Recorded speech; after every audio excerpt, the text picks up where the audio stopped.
오늘 공부할 구절을 좀 읽어드릴게요. 만일 사람이 오래오래 선을 계속하여 모든 번뇌를 끊고 마음의 자유를 얻은즉 철주의 중심이 되고 석벽의 외면이 되어 부귀영화로도 능히 그 마음을 달래어 가지 못하고 무기와 권세로도 능히 그 마음을 굽히지 못한다. 이제 우리가 이제 깨달음을, 그러니까 어떤 체험, 깨달음의 체험, 통찰의 체험, 우리가 왜 그 유레카 하잖아요. 알겠다는 거지. 그 아르키메데스인가 그 이렇게 뭐 목욕탕에 몸을 담그는 순간 뭔가 이런 어떤 그런 물리적인 법칙을 깨달았을 때도 뭔가 반짝하는 체험들이 있죠. 꼭 그런 어떤 거창한 거 아니더라도 살면서 뭔가 골똘히 생각했던 문제가 탁 해결되는 순간 발상의 전환이 생긴다거나 막 그럴 때가 있을 거예요. 그런 어떤 아하 하는 체험이 있을 거라는 거죠. 아, 이거구나. 아하. 그게 어떤 꼭 종교적인 대단한 거창한 깨달음이 아니더라도 그런 어떤 순간이 오죠. 근데 그런 순간이 오기 위해서 사실은 양적인, 왜 우리가 왜 변증법이라고 해서 뭐 이런 그런 논리학에서도 변증법이라는 건 뭐냐면은 양적인 어떤 축적이 어느 정도 진행되어야지 그걸 통해서 질적인 변화가 일어난다는 거죠. 예를 들어서 제가 그 비유를 많이 들었는데 밑에서 불을 계속 지펴서 물을 끓이더라도 그 어느 일정 부분 온도와 어떤 열기를 계속 올려줘야지 물이 100도씨가 돼서 변화하잖아요. 끓기도 하고 그게 막 수증기로도 바뀌는 게 양쪽으로 밑에서 계속 불을 지펴줘야 된다. 그런 과정이 있은 후에야지 되는 거죠. 그러니까 사실은 번뜩이는 체험. 왜 선에서는 3일이면 깨칠 수 있고 길어도 일주일 안에 깨달을 수 있다. 뭐 이런 얘기 하거든요. 그런 어떤 구절들이 있어요. 인간은 누구나 수행하면 3일이면 깨치고 근기가 좋은 사람들은, 여기서 근기라는 게 뭐냐면 자질이 뛰어난 사람은 3일이면 깨닫고 어지간해도 일주일이면 깨닫고 아무리 이 근기가 재질이 떨어져도 한 달이면 깨닫는다. 뭐 그런 얘기가 있어요. 그런데 맞아요, 일견. 근데 그렇게 짧게 끝내기 위해서 물이 100도에서 탁 하고 보글보글 끓는 그 순간을 위해선 밑에서 양적인 어떤 뒷받침, 그러니까 깨달음을 얻으려면 어느 정도 일정 부분 그러니까 명상적인 아니면 마음 공부의 어떤 그런 실제로 해야 된다는 거죠. 저 운전 배울 때 면허 있으세요? 면허 있으세요? 그 순간이 기억나요? 처음 운전할 때는 앞만 보잖아요. 백미러를 본다든지 사이드미러 그런 거 그냥 핸들만 자꾸 달달달달 떨면서 어때요? 그래서 어떤 사례에 보면은 자기는 이게 농담이겠죠. 어떤 게시판에 보니까 그런 말이 있더라고요. 운전 이제 처음 차를 끌고 나갔다가 뭐 차선 이렇게 바꾸는 것도 모르고 춘천까지 갔다는 거예요. 춘천까지 가서 바다를 보고 왔다 돌아왔다는 거예요. 근데 사람 밑에 댓글에 춘천에 바다 없는데 춘천 내륙이라서 도대체 어디까지 간 거냐고. 그런 식으로 우리가 처음에는 뭐예요? 요게 그냥 앞에만 보고 달려가는 거잖아요. 그러다가 이후에 여유가 생기면 어때요? 사이드도 보고 백미러도 보고 그럼 나중에 어때요? 한 손으로도 하고 음악도 듣고 통화도 하고, 물론 이제 핸즈프리를 써야겠지만 여유가 생기잖아요. 근데 그렇게 여유 있게 운전을 편안하고 자유롭게 차와 내가 한 몸이 된 것처럼 흐름을 따라서 운전을 하는 그 어떤 순간을 맛보기 위해서는 어때요? 달달달 떨면서 텐들만 잡고 춘천이든 강릉이든까지 가는 그런 여정이 있은 후에야 이게 되는 거지. 그래서 명상이라는 건 평생 하는 거예요. 사실은 명상은 평생 하는 거예요. 그래서 어느 정도 일정 부분 축적이 된 후에 번뜩이는 통찰의 순간이 온다는 거죠. 그래서 여기서 말하는 오래오래 선을 계속한다는 게 힘을 써서 애써서 억지로 노력하는 게 아니라 그냥 삶을 명상 속에 머무는 삶이 되는 거죠. 명상스러운 삶, 수행의 삶이 되는 거지. 이걸 무슨 막 애써가지고 무슨 이렇게 수행을 막 극단적으로 해라는 얘기 아니고, 직업 이런 거 다 때려치고 어디 명상에만 매진해라 이렇게 받아들이는 게 아니에요. 특히 원불교에서는 이걸 어떤 생활화, 대중화 이런 용어를 많이 쓰거든요. 우리의 마음 공부라는 게 그냥 생활화가 되는 거고, 대중화, 특정 계급만 하는 게 아니라는 거죠. 지금도 인도에는 카스트 제도가 유지돼요. 법적으로는 인도의 헌법에는 그런 차별 제도가 없어졌다고는 해도 관습적으로 아까 제가 네팔 우리 동창 얘기했는데 네팔도 인도 문화권이라서 네팔도 카스트 제도가 있다는 거예요. 그래서 제가 야 너 어떻게 그거를 알아? 그러니까 같은 카스트인지 나보다 낮은 걸 어떻게 아는가? 생긴 게 많이 다르다는 거예요. 일단 인종적으로 우리가 흔히 아는 코가 뾰족하고 눈썹이 우리 제 동창 네팔 동창이 눈썹이 속눈썹이 엄청 길어서 이 뭐야 그 저기 성냥을 막 올려놓은 장난을 치고 막 그랬거든. 성냥이 몇 개씩 올라가요. 눈이 쑥 들어가 있고 코가 뾰족하고 우리 흔히 아는 인도 사람 전형적인.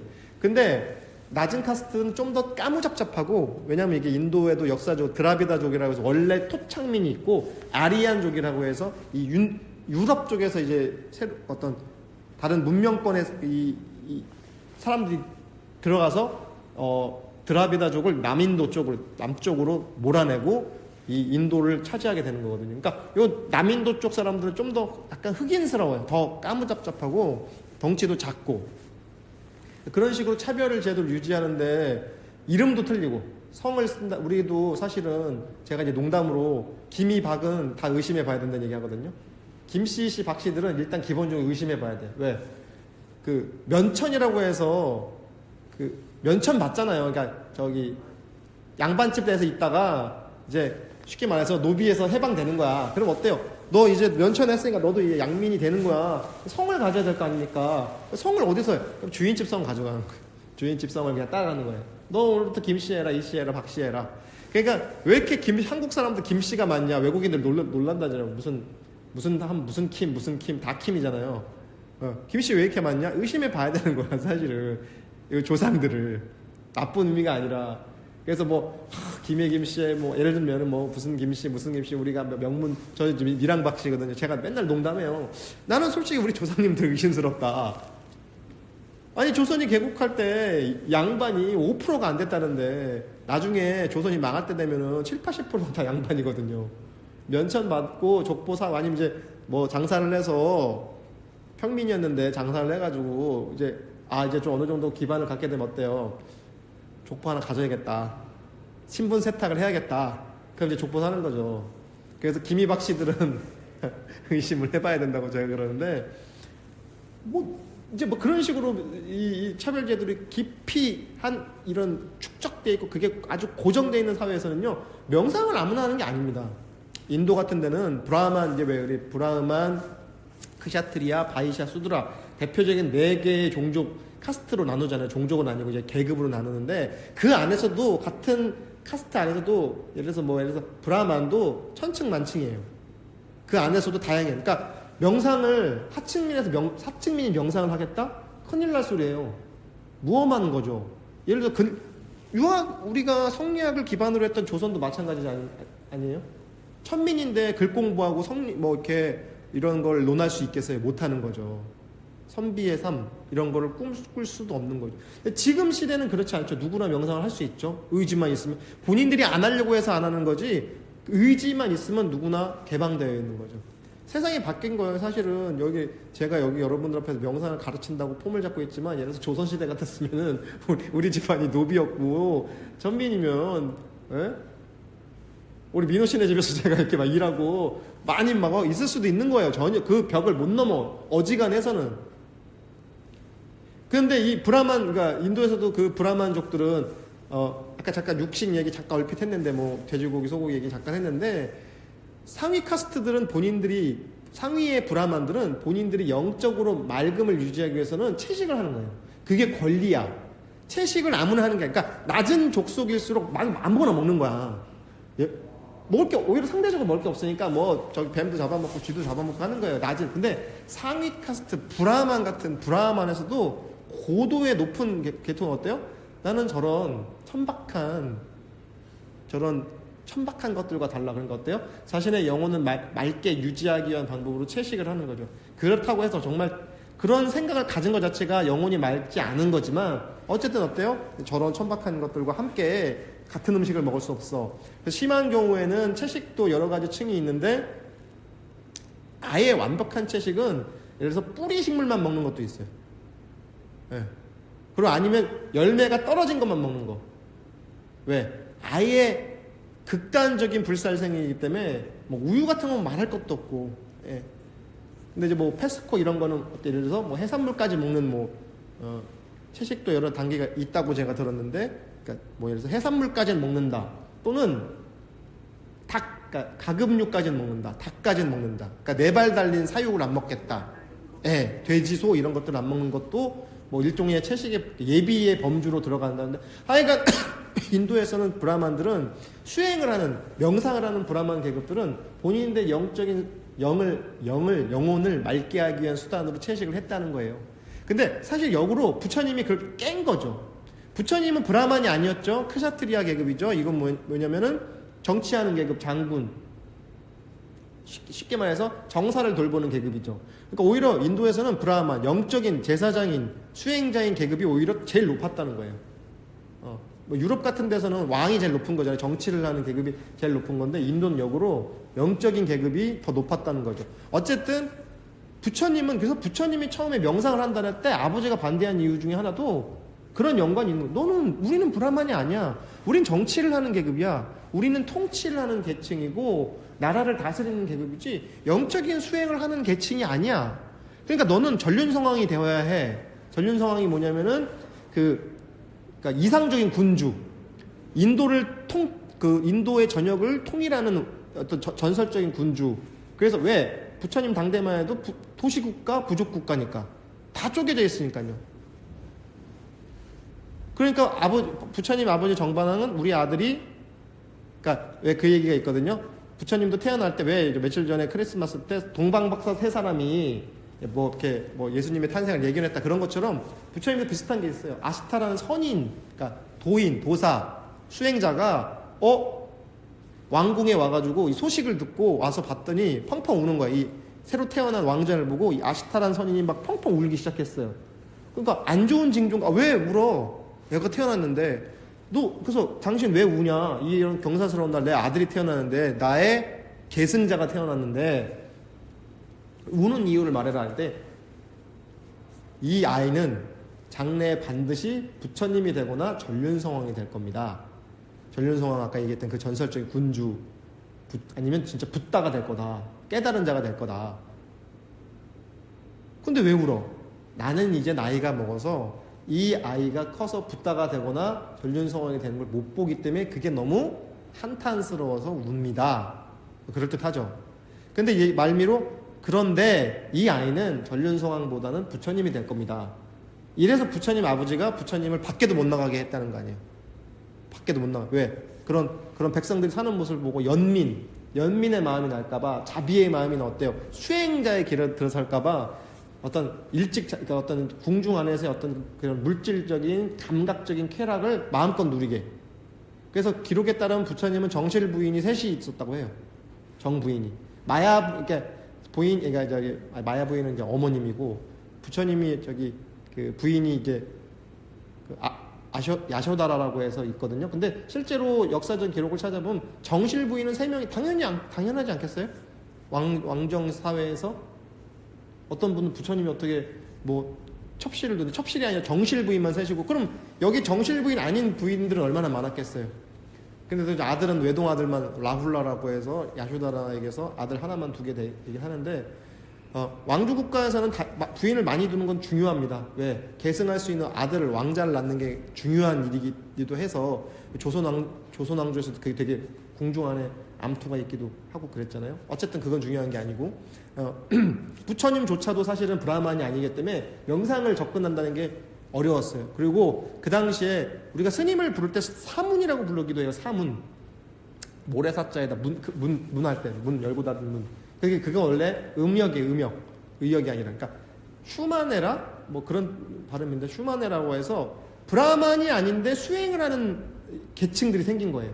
인도 당시에. 그때 당시에 브라만만 명상하고 수행을 할 수 있는데, 브라만이 아닌 사람들 중에, 야, 왜 그걸 니들만 해? 나도 할 거야 라고 해서 이렇게 수행의 길에 들어서는 사람들이 생기는데, 그게 지금의 사문이에요. 사문. 슈마네라. 그걸 한문으로 옮길 때. 그래서 그런 사람들이 생기는데 그 중에 한 명이 이제 부처님인 거예요.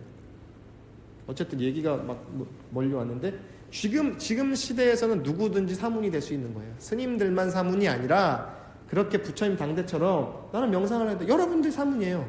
여기 계신 분들 다 사문이라고. 예, 누구나 할 수 있어요. 누구나 안 해서 본인이 안 한다면 할 수 없지만 하겠다면 누구나 명상을 할 수 있어요. 스님이 아니더라도 저처럼 원불교 교무가 아니더라도 명상을 할 수 있다는 거죠. 그래서 그렇게 했을 때 모든 번뇌를 끊고 마음의 자유를 얻는다 그랬어요. 마음의 자유를 얻는 거거든요. 마음의 자유, 그러니까 깨달음을 얻으면 마음이 자유로워지겠죠, 당연히. 어떤 자유? 에고라고 하는 것들, 내가 기존에 나라고 생각했던 착각에서 빠져나오니까 어때요? 자유로울 수밖에 없죠. 아까 운전을 하는데 자유롭게 운전할 수 있는 거예요. 한 손으로도 하고 사이드 미러도 보고 전화 통화로도 하면서도 운전할 수 있는 자유로움을 얻는 거죠. 어디 막 덜덜덜 떨면서 어디 지금 차선 변경도 못해서 그런 상황이 아니라 이제 어때요? 차선 변경도 자유롭게 하고 중간에 휴게소에 들어가서 핫바도 하나 먹을 수 있는 어떤 여유와 자유가 생기는 깨달음을 얻게 되면. 그럼 깨달음을 얻게 되면 어때요? 죽어도 죽는 게 아니고 죽어도 죽는 게 아닌 거죠. 왜? 죽음의 공포에서 해방되잖아요. 종교가 왜 생겨났겠어요? 우리 인간한테 죽음의 공포 때문에 그렇거든요. 아까도 사후세계 그 비유 얘기하셨잖아요. 지옥을 얻는데 뭐 팥뿌리를 가지고 뭐 이렇게 했다는 얘기. 그런 얘기들이 왜 생겨요? 우리 죽음을 아무도 죽음에서 돌아온 자가 없거든요. 죽어봤어요? 죽어보지 못했잖아요. 근데 이거는 누구도 피할 수 없어요. 평등하잖아요. 안 죽는 사람 없죠. 그리고 안 죽으면 엄청 불행일 것 같지 않아요? 죽지 못해 산다는 거 실제로 죽지 못하면 어떨 것 같아요? 정말 큰일 나겠죠? 그런 존재가 있다. 그래서 영화 같은 데 보면 그런 설정이 있잖아. 불사의 몸을 얻었어. 근데 사랑하는 사람들 다 잃는 거야. 나는 안 죽는데, 안 늙는데, 늙지도 죽지도 않는데, 내가 사랑했던 모든 존재는 늙어가고, 병들고, 죽어버리는 거예요. 그 모습을 계속 고통스럽게 바라봐야 되는 거예요.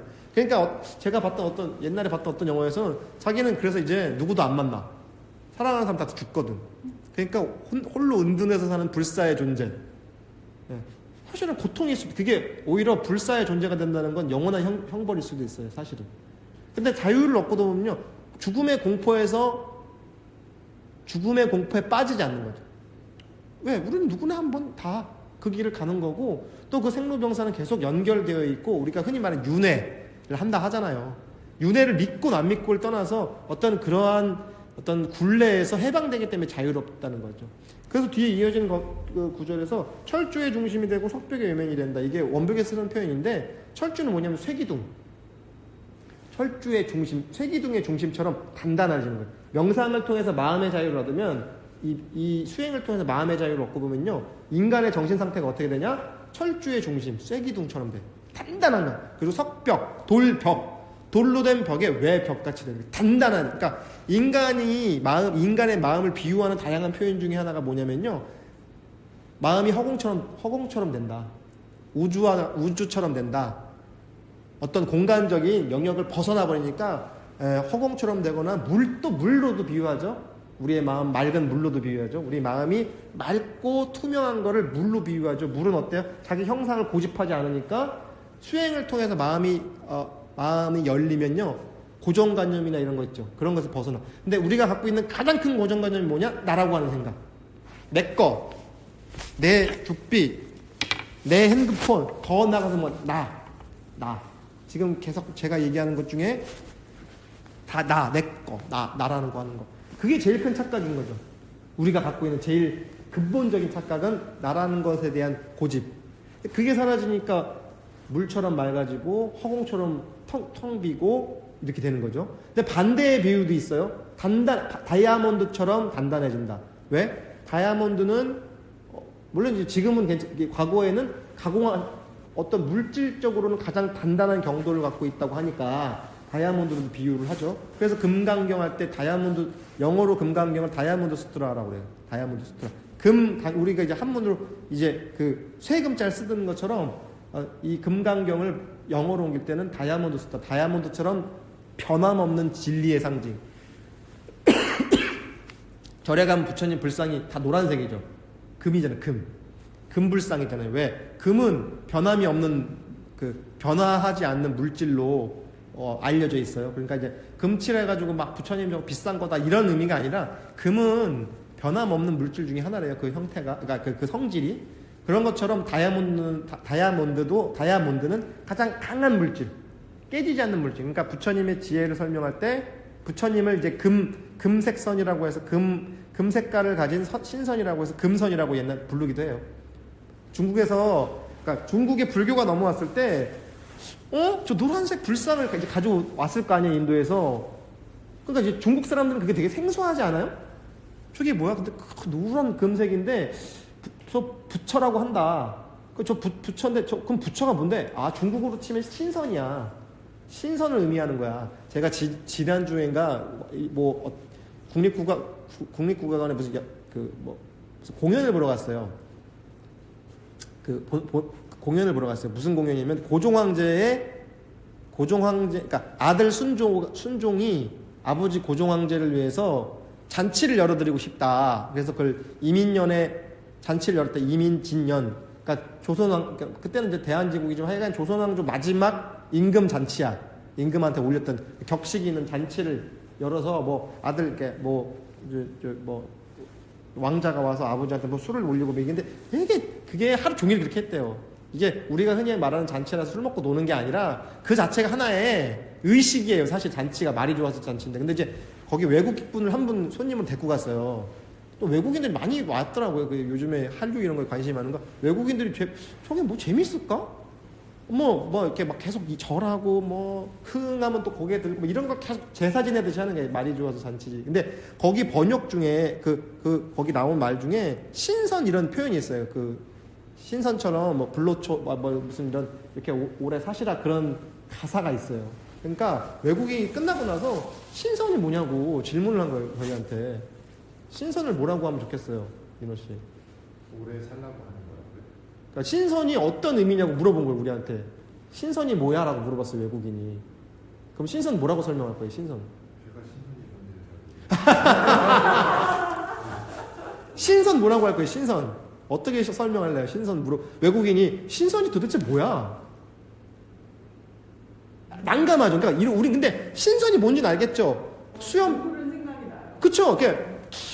그런 어떤 도포자락 휘날리면서 수염 커져가지고 뭔가 이렇게 어떤 산속 같은 데서 산신령 같은 거죠. 그쵸? 그런 존재지. 신선 노름할 때 신선이. 예. 근데 이 외국인한테 신선을 설명하려니까 되게 애매한 거여서 뭐라고 했냐면 안 죽는 존재야. 그랬더니 이모탈이냐고. 그럴 수도 있죠. 이모탈 같은 존재. 왜 불사의 존재니까 신선은 수행을 통해서 생명, 그러니까 불로 장생을 얻은 존재니까. 그러니까 이모탈 그러니까 약간 좀 느낌이 달라. 근데 어쨌든 그것도 맞잖아요. 불사의 존재이기도 하니까 신선은. 그러니까 이제 어쨌든 그런 식의 설명을 하니까 중국 사람들이 이 불상을 보니까 저게 부처라고 하는 건데 몸이 금색이고 신선이야. 그래서 부처님을 옛날에 초기에 중국으로 이 불교가 넘어갔을 때 금선이라고 불렀대요. 그래서 이 어떤 황제가 그때 당시에 이제 이렇게 중국도 분열되어 있는 5호 16 그런 시대니까 이제 인도에서 온 불상을 보고 금색 신선이 우리나라로 왔다 이런 표현을 했대요. 그때 당시 중국 사람들이. 어쨌든 그래서 부처님을 상징하는 것 중에 부처님의 지혜를 상징하는 것 그러니까 다이아몬드나 이런 것들을 비유로 했죠. 다이아몬드. 그래서 다이아몬드 수드라라고 하는 거예요. 다이아몬드 좋아하세요? 안 좋아하는 사람이 없겠죠? 남자들은 좋아해. 다이아. 그런 거 생각 없겠지만 왜 다이아몬드 다이아몬드 옛날에 반지 선전 중에 변하지 않는 아름다움이라고 해요. 변하지 않잖아요.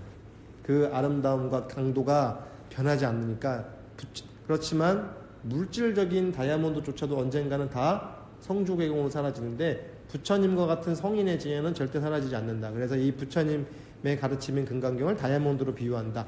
근데 여기 반대의 경우도 있어요. 예를 들어서 파우스트라고 하는 작품이 있잖아요. 파우스트를 인터넷 서점에서 검색해보면요 여러 권이 있겠죠. 워낙 유명한 작품이니까 다양한 번역본이 있을 거예요. 삼국지 좋아해요? 어렸을 때 삼국지 안 읽었어요? 저 어렸을 때 삼국지가 되게 유행했어요.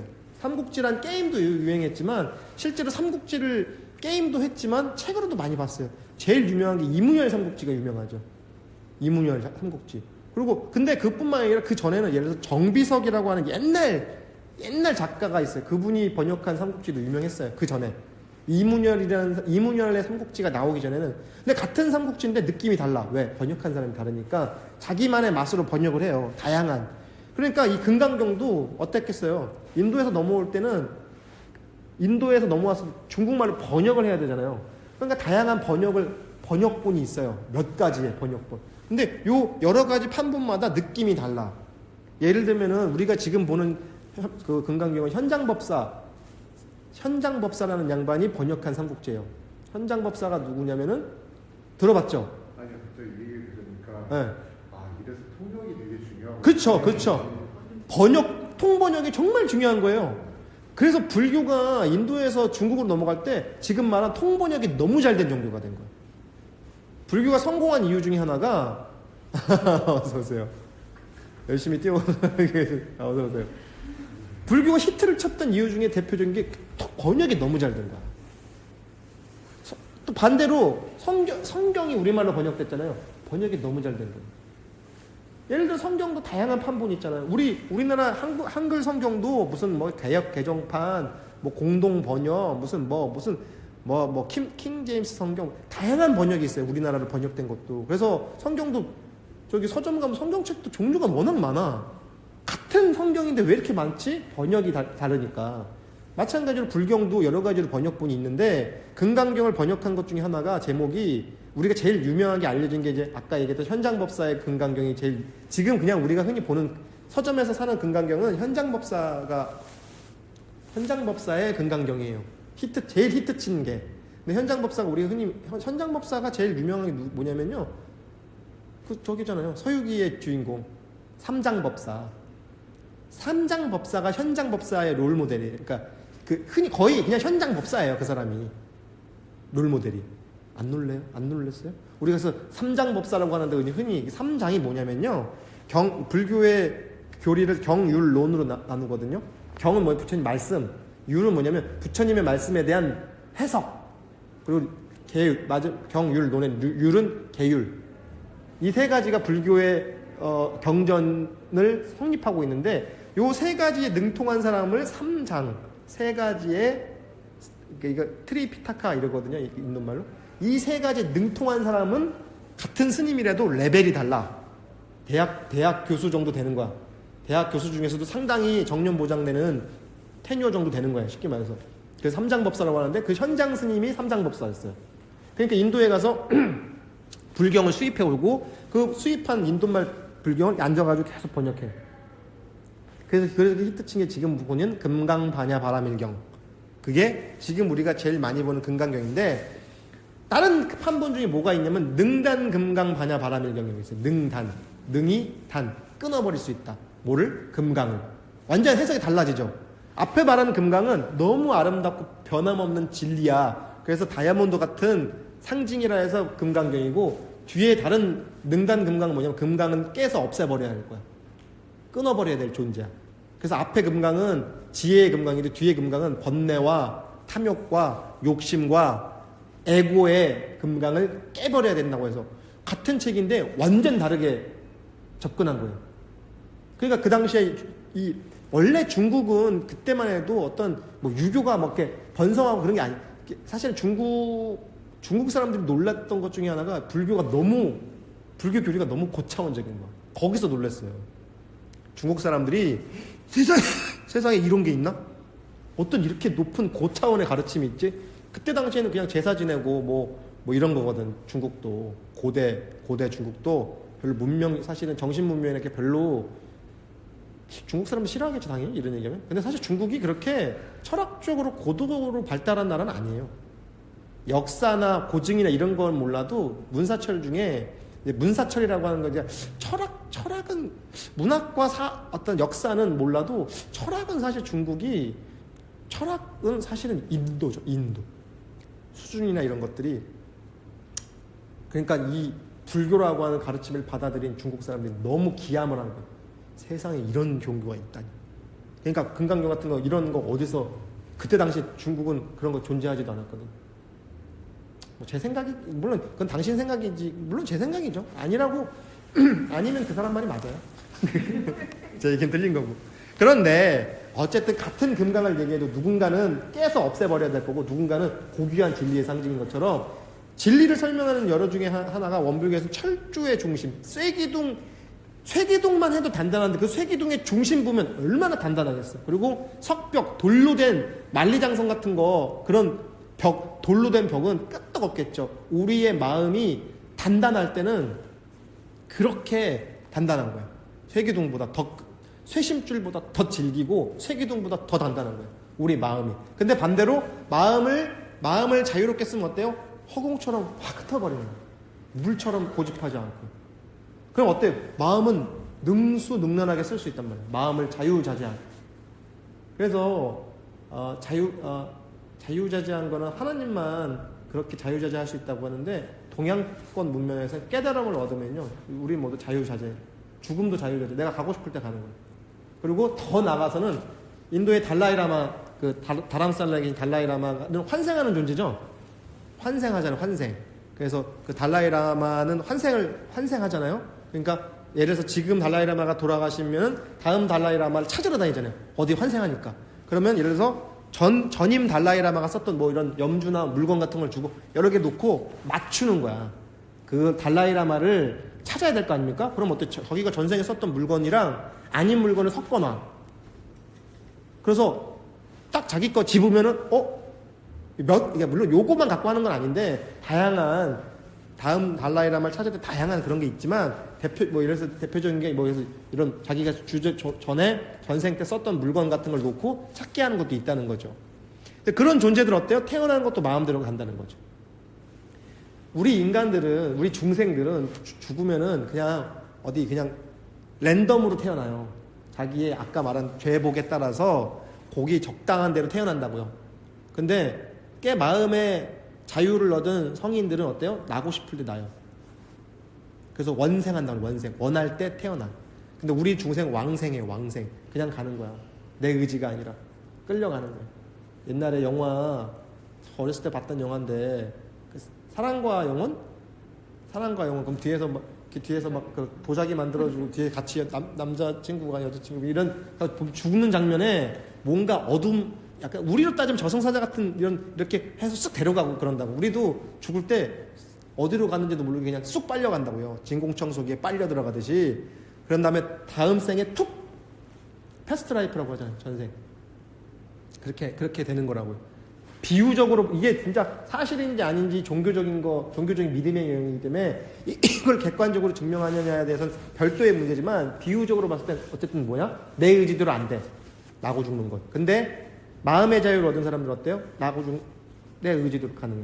달라이라마 같은 대표적인 게 달라이라마. 가고 싶을 때 가고 오고 싶을 때 오는 거야. 근처에 오던 그래서 외국에서 환생하는 외국인 라마들도 있어요. 다양한. 제가 달라이라마나 그 환생자들에 대한 다큐를 보니까 외국으로도 태어나더라고요. 나는 외국으로 간다. 이제 제 제자들한테 암시를 주는 거예요. 나는 뭐 바다 건너 어디서 태어난다. 이렇게. 그럼 진짜 외국인 환생자들이 있어요. 이 사람은 미국 사람이야. 근데 자기가 자꾸 나와서 잘하다 보면 자꾸 그 기억, 전생의 기억들, 수행했던 기억들, 그게 어때요? 나는 전생에 티베트 환생자였던 거야. 예를 들면 자유를 얻은 사람, 그래서 찾아가는 거. 그 장소, 그곳, 나의 제자들, 전생에 그러니까 사실 전생의 제자들이니까 지금 나오면 어때요? 할아버지들이잖아. 근데 너 나의 전생의 제자들이. 지금 사실은 뭐해서 이런 분들 사실 저한테 후배일 수도 있는 거죠. 전생사를 여러분들 저보다 선배일 수도 있고, 민호 씨가 어느 생인간 나의 부모일 수도 있고, 스승이었을 수도 있고, 네. 그런 식으로 엮여져 있다고 보는 거죠. 불교적 관점에서는, 원불교도 그렇고. 근데 중요한 건 뭐냐면, 그래서 그렇게 되는 대로 살라는 게 아니라, 마음의 자유를 얻으면요, 우리의 마음 굳기가 철주처럼, 쇠기둥처럼 되기도 하고, 반대로 허공처럼 되기도 한다. 확 자유자재로 능이 커지고 능이 작아. 그래서 이 경지는 참 이게 제가 이 말 주변이 없으니까 자세히 딱 집어서 말을 했으면 얼마나 좋겠냐면 비유로서밖에 말씀을 못 드리니까 여기 나온 비유로서는 우리 마음이 쇠기둥처럼 단단하고 돌벽처럼 아주 누구도 뚫을 수 없는 거죠. 만리장성은 이민족의 침입을 못 막았지만 이 마음은 장벽이 되면요 무엇도 못 뚫어요. 예, 다이아몬드로도 못 뚫고 핵무기로도 못 뚫어요. 예, 그거보다 더 강하기 때문에. 반대로 허공처럼 흩어지면요 찾을 길이 없어요. 옛날에 요 얘기만 하고 마무리 짓게요. 어떤 중국의 어떤 임금님의 이제 그 조정에서 한 인도에서 온 수행자가 그 이제 뭐라고 해야 돼? 그 이렇게 저기를 하는 거야. 신통력을 보여주는 거예요. 인도에서 왔다는 한 도력이 높은 수행자가 임금님 앞에 와가지고 이제 딱 옛날에 이제 그런 게 많았겠죠. 저기 조선왕조실록 보면 세종대왕 때 기록 보면요 그런 게 있대요. 그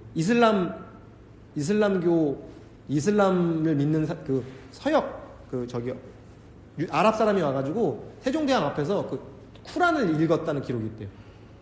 세종대왕 때 그걸 세종대왕이 이렇게 듣고 있었대요. 하나님 글로벌하죠?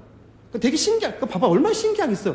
저 코도 크고 막 키도 큰 사람이 와서 어디 희한한 발음으로 이게 그러니까 쿠란도 독경을 하거든요. 쿠란을 되게 길게 뭐 이렇게 읽어요. 되게 아름다워요. 우리 절에서 이렇게 독경 소리 들으면 마음 편안한 것처럼 그런 파장이 있잖아요. 안정적인 파장이 있듯이 쿠란도 이렇게 낭독하는 거 이렇게 들으면요 되게 뭔가 신비해. 막 길게 읽거든. 유튜브 같은 데 가서 아마 쿠란 이런 검색해서 들어보세요. 알아보. 뭔가 뜻은 몰라도 뭔가 또 그런 거 있죠. 왜 천주교 성당 가서 그 그레고리안 성가 같은 거 이렇게 듣고 있으면은 되게 마음이 맑아지고 그렇단 말이죠. 저는 2018년도에 프랑스 떼제라는 데 갔다 왔는데 거기 떼제가 수도원이에요. 기독교 그리스도교 그러니까 거기는 가톨릭 개신교 다 같이. 그럼 거기서 이제 찬송가를 불러요. 나는 뜻도 모르고 찬송가를 막 이렇게 즐겨서 들어보지 않았는데도 눈물이 이렇게 흐르더라고. 나도 모르게 눈물이 이렇게 쭉 흘러. 그런 어떤 영감을 주는데 생각해봐요. 세종대왕 앞에서 아랍어 쿠란을 막 읽고 있으니까 그 조정의 대신들과 임금님이 같이 이렇게 들었다는 거예요. 신기하게. 그런 것처럼 인도에서 어떤 승려가 자기는 신통력이 있어서 다른 사람 타심통을 한다. 다른 사람 마음을 다 이렇게 들여다본다는 거예요. 그러니까 이제 임금이라 이 대소신료들이 다 와서 보고 있을 거예요. 근데 그때 당시에도 이미 중국의 불교가 융성하고 있어서 이 임금 옆에 왕사들 있죠. 무학대사 같은 왕사. 그러니까 천공스승 같은 임금 옆에 왕사들이 있어요. 원래 그 태조 이성계도 무학대사를 옆에 이렇게 두고 있었잖아요. 왕사로. 그런 것처럼 임금 옆에 스님이 하나 붙어 있으니까 내가 당신 그러니까 이제 같은 이제 스님이고 하니까 이제 경쟁을 붙인 거지. 내가 스님이 무슨 생각하는지 맞추겠다고. 맞춰보라. 그래서 딱 했더니 스님이 돼가지고 어떻게 궁녀들을 희롱하십니까? 이렇게 했어요. 마음속에 스님이 마음속으로 그런 생각을 한 거지. 궁녀들과 노는 생각을 한 거야. 그러니까 그 인도에서 인도 승려가 그 고승이 돼가지고 그 궁녀들 희롱하시면 어떡합니까? 그러니까 또 맞춰봐라. 그러니까 원숭이를 데리고 아까 또 원숭이랑 노는 걸 또 상상하십니까? 이러는 거예요. 그냥 맞다. 나 지금 원숭이 생각했다. 근데 마지막으로 한 번 더 맞춰봐라. 어떻게 됐을 것 같아요? 마음이 안 보여. 널 죽이겠다? 너 가만 안 둬? 내가 망신 줬으니까? 아니에요. 스님이 마음을 비웠어요. 그랬더니 그 인도 승려가 당황한 거야. 마음이 없어. 타심통을 그러니까 다른 사람의 마음을 보는 사람인데 그 사람 마음이 없어진 거야. 그랬더니 당황하는 거야. 마음이 있어야 되는데 마음이 없어요. 에고를 날려버렸으니까. 에고가 사라져서 무심의 경지로 들어가니까 어때요? 허공이 돼버렸으니까 마음이 없어. 마음 이렇게 신통력으로 그 마음을 뚫으려고 하는데 없어. 마음 자체가. 그래서 부들부들 떨었대. 그래서 너 어디서 그렇게 그런 사소한 재주를 가지고 임금 앞에서 우리를 희롱하다 들으냐? 쫓겨났다. 네, 마음이라는 게 사라지면은 사라져버리는 거예요. 강하게 만들 때는 철주의 중심이 되고 석벽의 외면처럼 단단한데 흩어버리기로 하면요. 연기는 보이기라도 하죠. 수증기는 보이기라도 하잖아요. 허공, 아까 그 고승처럼 마음은 사라져버려. 자유자재하는 거예요. 그게 우리의 마음입니다.